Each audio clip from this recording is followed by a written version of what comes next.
We all make excuses. You see, the trees, they will all grow as high as they can. The creatures will all grow as much as they can because they don't have a choice.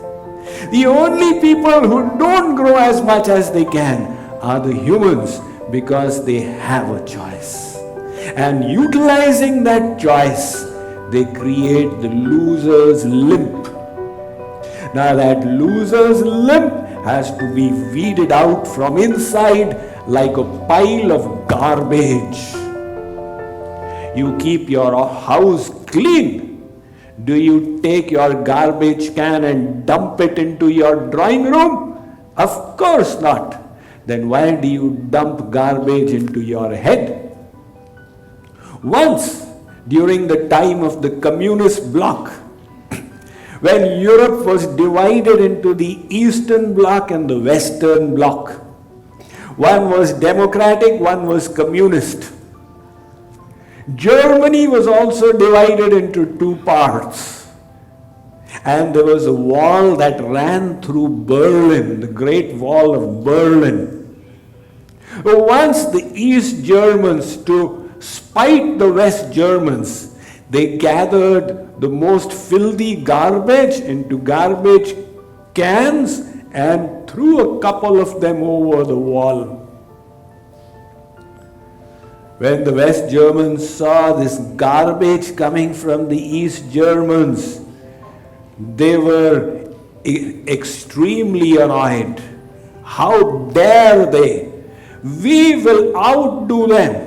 We'll get even stinkier garbage and throw it over. But then a wise West German said, no, I'll tell you a better way of handling the situation. On his guidance, they washed the cans completely clean, filled it with the most juicy and succulent fruits and vegetables, put a label on it, each gives to the other what they have within themselves, and threw it over. Don't you think that was a wonderful strategy? So, we need to throw the garbage out. And in case you have been crippling your growth and the speed of your journey because of the loser's limp, let me tell you a story. Once, a gentleman, he reached the New York metro station to take the 220 to Boston. It was 1:35. He had practically 45 minutes at hand. What to do? What do you do in railway stations? There's a weighing machine, take your weight. He stood on the weighing machine and he put a dime inside. The weighing machine did its cling, clong and flashing wonderful lights to make you think that it's doing some wonderful mechanical feats. And then a ticket popped out with the weight and a little future forecast of your destiny. So he read what had come out.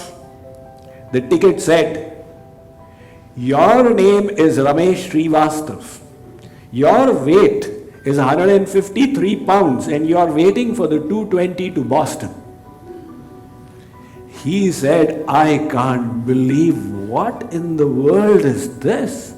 Was this the Apple iPhone face recognition? But then where did the database come from? How did this machine figure out? He was astounded. He stepped off the machine, then he stepped back. Let me try and confuse it. Again he put a dime in. Again the machine did its cling-clong and then popped out a ticket. He read it. The ticket said, your name is still Ramesh Srivastav. You still weigh 153 pounds and you are still waiting for the 220 to Boston. He said, a miracle is happening right here. Some people say miracles don't happen. I have to check this out. He was carrying a change of dress in his carry-on. He took it to the restroom, he switched his dress, and he changed his tie, etc. For the third time he stepped on to the weighing machine. He put the dime in. Again the cling-clong happened and the ticket came out. He read it. It said, your name is still Ramesh Srivastav. You still weigh 153 pounds, but you have missed the 220 to Boston. So in case all the excuse making has made you feel you've missed the train of life, there is still hope. And that hope comes from the law of infinite potential.